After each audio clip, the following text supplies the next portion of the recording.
Ultimately, we're trying to bring conscious back. Tonight is bringing conscious back, and so that takes a very deep and considered and wise step, because the masses are not necessarily following this route, and therefore you are coming out of what we would say out of the box.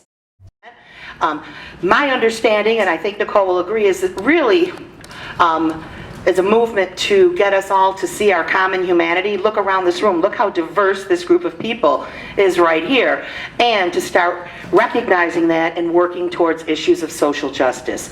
Drive on. Sometimes I wonder how I keep surviving when I live in a world with people that are destructive. But then I look at the world and its beauty keeps me alive. Oh, they're mine. Love and laughter the whole day through, and half the summer's night. It goes don and don and donna, donna, don and don and don and don, don and don and don.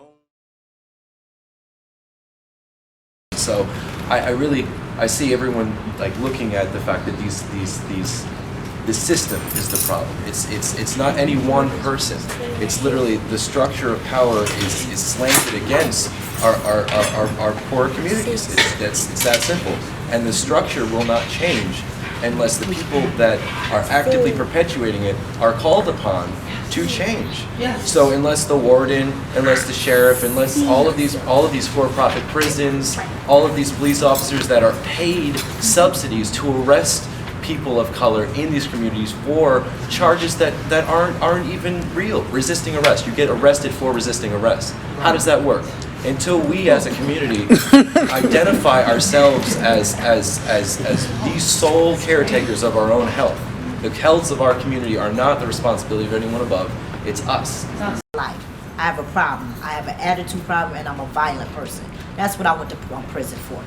Therefore, when I came home, they wanted me. They did all that programming and talking about doing this in the ART and that shit. And I'm gonna keep it real, y'all. Didn't do nothing for me.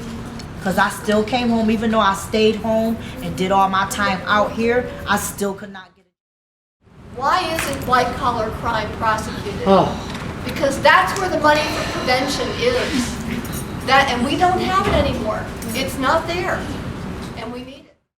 There's so much stuff out here for the kids, but what a lot of times people don't look at is the kids will probably speak to you, open up and tell you their feelings and emotions, but they're not gonna bond with you like they're bound with their parents. So it needs to be something to keep the parents from going back. You know, like and ultimately I completed parole and all of that the same, but like my lifestyle I'm living right now is like, to me, it's, you know, like we're poor, you know, and coming from what I'm used to, what got me in jail, to now, you know, even it's a transition with the children. I took care of my children, you know, I don't deny nothing. I was selling drugs, I was doing whatever I do to take care of my kids, but when I was doing that, they was accustomed to a certain lifestyle. So then coming out and not being able to get a job, you know, if I in jail I can get degrees in education, but coming out no one is gonna accept that because of my criminal background, then what was it for?